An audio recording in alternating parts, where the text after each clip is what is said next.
Hello, everybody. Hope we're all doing well. Welcome back to more esports talk. And like I said previously, more unfortunate circumstances and stories continue to arise, not only in the gaming scene, this time pertaining to the FGC, involving, at the time, a very young pro who has now come forward about his circumstances and his stories when he was just 14 years old, that being Puppeh. And his story involving a 24-year-old female at the time who preyed upon him and engaged in sexual relations with him as well.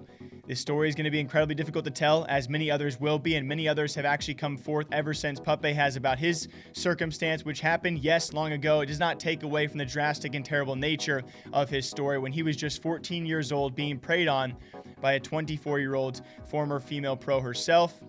And of course, Puppeh, I greatly respect his story coming forward at the point of me talking about this, guys, who he refers to as Cinnpie, otherwise known as Cinnamon, has not given her response on this grave instance, which stems back to when Puppeh was just the ripe age of 14 years old and apparently going to events, starting to travel to events. Of course, he could not drive at the time, began carpooling with a group of friends. In that same friend group was Cinnamon, which eventually led to their relationship together. As it went from being friends who carpooled and attended events to frequently together to escalating shortly after to Facebook and Snapchat messages from Cinnamon to Puppeh, and eventually led to the two of them hanging out. It all started with an instance where Cinnamon was supposedly drunk and then had tackled a young Puppeh and began making out with him, which began their sexual relationship, which he states went as far as oral sex. Now that post, I will link down below for all of you guys, goes on to state about the turmoil and what he went through with that ongoing on and off relationship, which did not last too long, albeit does not take away from the severe circumstance of which a 24-year-old female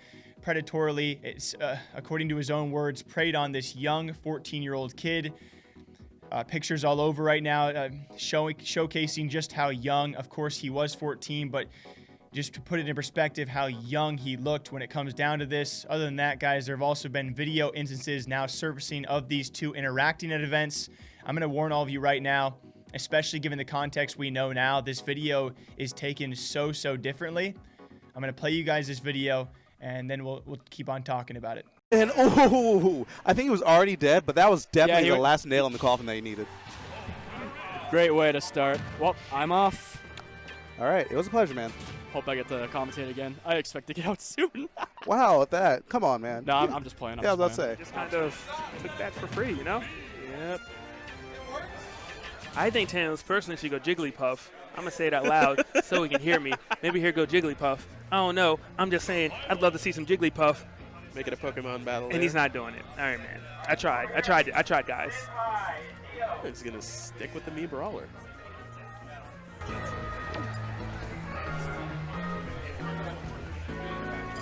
Off the missed PK fire. All right, Logic getting the first game. Not bad, not bad. Yeah, he's looking way more comfortable in this set than he was before. Good. Like I said, man, like I feel like, you know, all right, he lost in winners, but, you know, for him, a lot of times that can be a good thing because he'll assess what went wrong in that first set. You know what I mean? He'll make the necessary corrections to get his head where it needs to be. And then, you know, we kind of saw it in that first game. Not getting flustered at any moment, just controlling the pace, and it paid off big time. Yep. Big key to success, but now he has to do it on Jeb's pick. And I feel like he won't pick a stage like as big as Battlefield. Lucas, I feel like, does have slightly better offensive tools, so he might want to box him in a little bit more just to make him feel like uncomfortable like before he gets that lead, you know? And yeah, Smashville's the pick. And smaller stage. So you have a former pro and talent in the scene, 24 years old at the time. I would say preying on a young 14-year-old pro as well.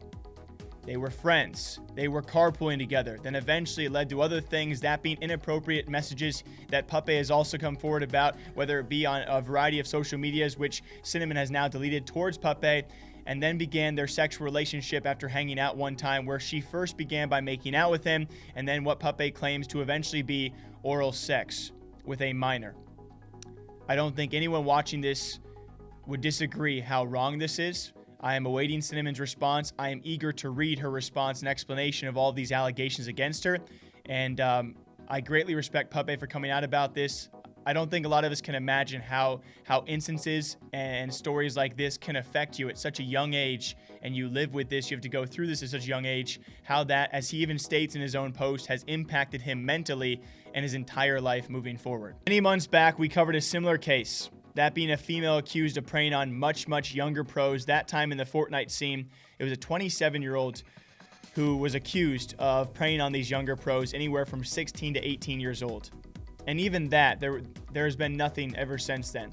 And I don't know if making these videos spreads this awareness even anymore. I don't know if making these videos helps at all. But in a case like this, it is so tragic, and it's sad to hear these stories of these kind of preying cases. And I touched very briefly, guys, on TSM President Lena, who tweeted out just this past week, these allegations, these accusations, they go both ways. They go male to female, female to male. Anyone can be accused of anything, it seems, in these past weeks. So I really do encourage you guys to hear out both sides and hear the full stories and respect those who come forward with their stories. And one last time, if Cinnamon does respond and actually post about this, I will break it down for all of you guys. It's been an interesting time here to break down the news for all of you guys. Until next time, I hope you guys all enjoyed. You know what to do. Drink your water, drink your coffee. I'll see you guys back here all day long and all week long. Just crazy times.